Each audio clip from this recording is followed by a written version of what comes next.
have a very interesting one-to-one workshop here, and this is David. Hello. From not very far, Horsham, and you've been doing bonsai for? About 7 years. 6 or 7 years, Yeah. and all mainly from teaching yourself? Your YouTube videos, teaching myself, yeah. So you've never had formal lessons? No. But I really commend you for what you've done. The material you've brought, the work you've brought is really splendid, and anyone would give their right arm for a tree like this. So this is a Juniper squamata mayeri, and as I was telling David, back in the 70s and early 80s, this was a very popular species with the club members to work with. And almost every other tree in clubs was this material. But it's fallen out of popularity because it's a very spiky juniper, and you get a lot of browning of the needles, and unless you keep it meticulously clean, it never looks right. So all this training David has done, and the origin of this tree, is it nursery material? No, it came out of a lady's front garden. Someone's front garden, Yeah. How about that? Yeah. And did you remove some branches? I can see some. Yes, so there was quite a dominant branch that came out and then came back up the top. You showed me a photograph, it was like a blob. Yeah, it was a blob, nursery, yeah. Completely like a blob. So you kept one main branch, Yep. and you must have changed the angle because I see the soil is a bit proud over here.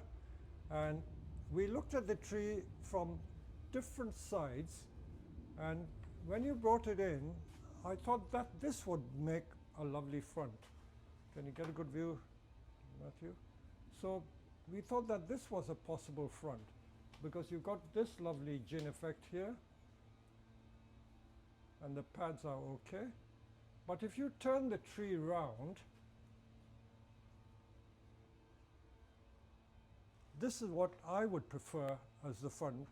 Cameraman Matthew, what do you think? It's a good front to me, yeah. Better than the other side. So we all agreed that this is a better front. You look at it as well. Yes. Now, this is an interesting tree for several reasons. When you look at it at first glance, it is almost a perfect tree. There's very little wrong with it. There's very little wrong. I really commend you for it. Thank you. All I would do is probably lift this a little more. Yeah. With stronger wire, lift that, and maybe lift that and take it to the back over there. Okay. The crown we could build a little more of a dome. Mind you, this is very spiky, unlike the Chinese junipers or the itoigawas. They're very spiky and fluffy, so hard to get detail in it. But looking at this tree, there is, let me ask Matthew, what do you think could be done to improve this tree? Different people have different views. And if you have 6 people, you may have quite a lot of different views on this tree. How could you improve this tree? Let me turn it around. It seems to be, it has a nice style to it. It's Yeah. It's just trying to improve the branch structure somehow with wire, which is what you're doing now. Like that, Yeah. lifting it a little bit. Trying to hide some of the faults of where the branches are coming out. Yeah. Maybe awkward angles. But yeah, just defining the silhouette, I think, more is all you need to do. Okay. Anything else? Nice part. Now, I looked at it, and if you look closely, this branch here, which provides a nice balance for the tree, this is coming back on itself, and because the crown is there, and you've got that lovely gin there, we tried to move the whole thing to the back like that to see if we could get away with that, to show this. That looks nice. It looks nice, but even better, we thought of removing it completely because this branch comes back on itself. Nothing wrong with that, but we thought if we were to remove it completely, this is where the design comes in. Different people will have different ideas as to what to do. See, there's that lovely gin there. Can you see? That lovely gin there. See, if we remove that, would we miss it? Because I want to show this bit. This nice gin here.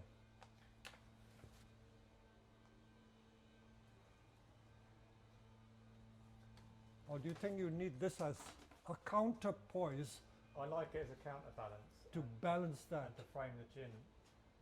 Personally, yeah. But you're hiding that gin. But where you have the branch behind it. Behind what it. I liked it when you put it behind Take there. it behind. Yeah.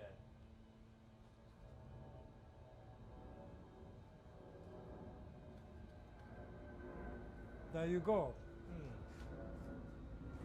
So you can see where we are coming from. Different people have different views. Now this is not an easy decision to take. Not an easy decision at all. And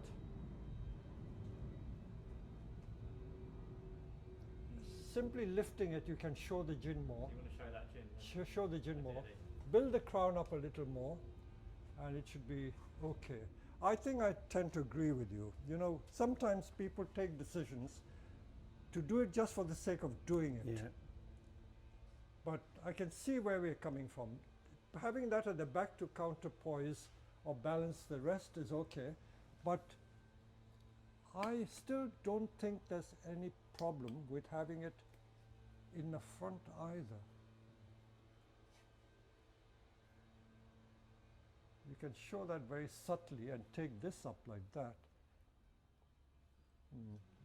Something to think about, certainly, isn't it? Mm. See, that's the only trouble. You're hiding the gin. Whereas if you take it to the back, the gin can be shown to its full effect, and then build it some more like that. So it's a very subtle back and side branch. So these are the sort of decisions you get as you advance in bonsai and you look at other people's trees. Don't forget, sometimes when you get a fault, what is considered a classic fault, that is the feature, the main feature of the tree.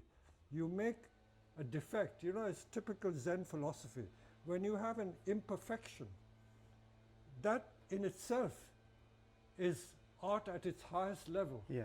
You know? Yeah. When you get a wonky pot, as in gin, you get a broken pot, a crack in the pot, that is what makes it. So this is exactly that sort of situation where you get a fault, and yet it is that fault which makes the tree. Interesting. So I know you've come for the class, you're raring to do something, but I commend you for what you've done.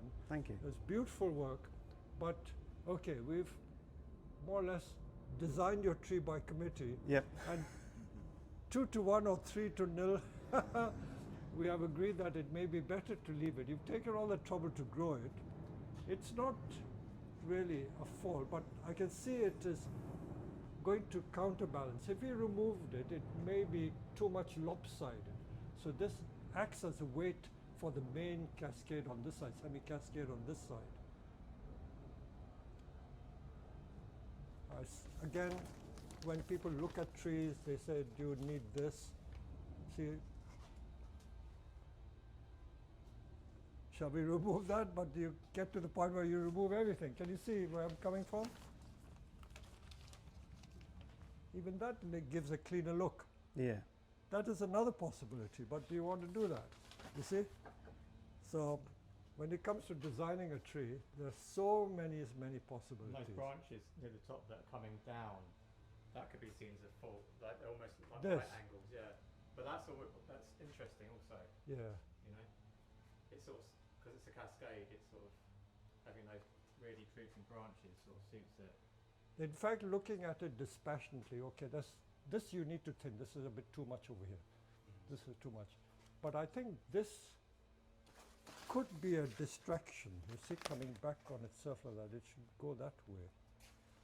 But I certainly think that there is a case for not having that. That may give a cleaner line. Do you not think, huh? Yeah. So all these are things, but don't rush to do it. No. Think about it when you do It's it. been a few years in the making, Yes, this one. that's so. right. Don't rush to do it. So this is a discussion of design principles, design options. So very often in life, doing nothing is a very good choice. You don't have to do something just for the sake of doing it. It's like when people buy a bonsai, I find that one of the most common things that people like to do, they've seen all this thing about repotting a tree, taking out, cutting the root, teasing the root. they feel they've got to do it, irrespective of whether the tree needs it or not. The first thing they do, yank it out of the pot, I'm going to repot the tree. That's another thing you should do. That is the extreme case. But even in a situation like this, you're raring to go. Shall I cut this? Shall I cut that?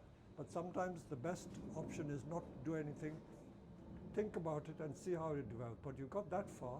It's a beautiful tree. Only a little tweaking to it, you know, like that. Yeah. Make the pads more prominent. Yeah. And that would be very, very nice. Okay? Good. Okay. So let's move this out of the way. Now this is another type of juniper. I don't know what the botanical name, I think it's Dowerica, similar to a San Jose. Yeah. I Very can't similar remember. to San Jose. It's got these white tips. They are yellow. And again, what was the origin of the tree, nursery tree? Nursery tree, yeah. It was So on you- sale. So was it going upright like that? It was like just a big cascading Branch blob. No, there was a lot more tree on this on side. this side. So you've taken half the tree out. So I took half the tree out because I noticed these two branches here, and it just, Okay. to me, it seemed like it would be a good semi-cascade or cascade. So again, if we turn the tree round, there's so many possibilities. But you've made it a full cascade, and your position was here. Okay, remove that little pot for now. So you've trained it like this, coming back on itself. That's quite an acceptable design, but it's hard to display it, isn't it? Yes, yeah. Very hard to display. And I think it's leaning too much. That's why I think it's better that way. Let me just put a block underneath.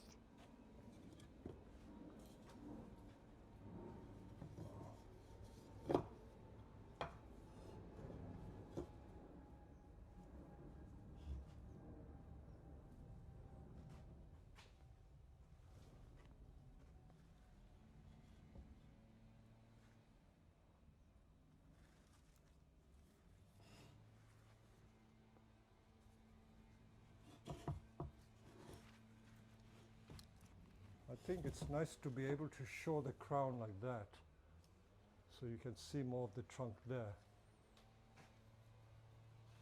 So when you replant, you can plant it like that, Yeah.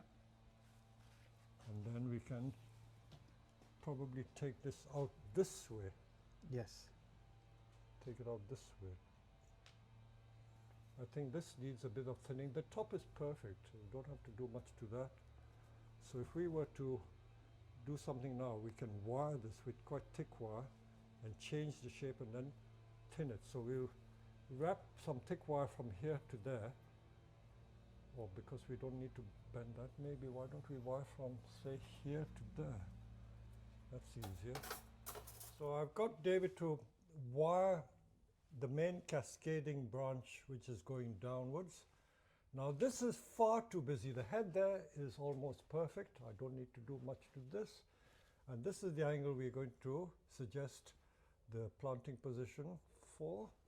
Now because it's so congested, we want like alternate layers of pads.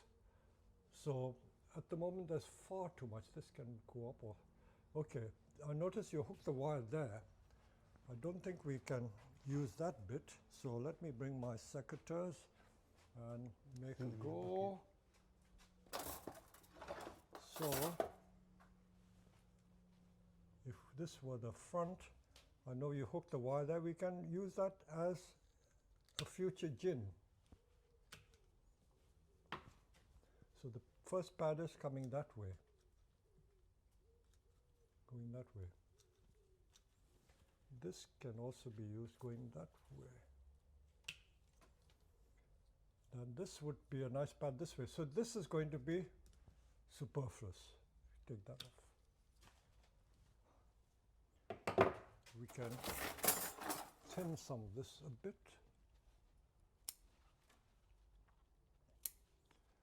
But by leaving all that growth while it was growing has helped to thicken that cascading bit. Most people who've made cascade trees will know that cascade trees are very difficult to maintain certainly the cascading portion, because the tendency for all plants and trees is for the growth to point upwards.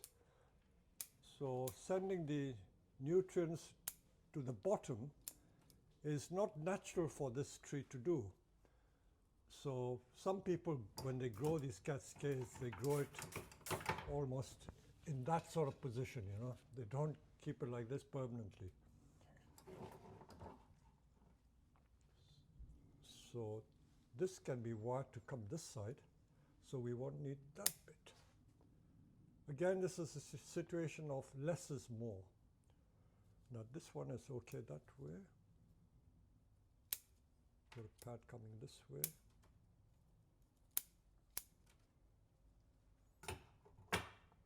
That way. So it's rewiring and reconfiguring this. So if we say link this with this and take it there, or somehow, or maybe anchor this and that to link this, to open it out, open these out.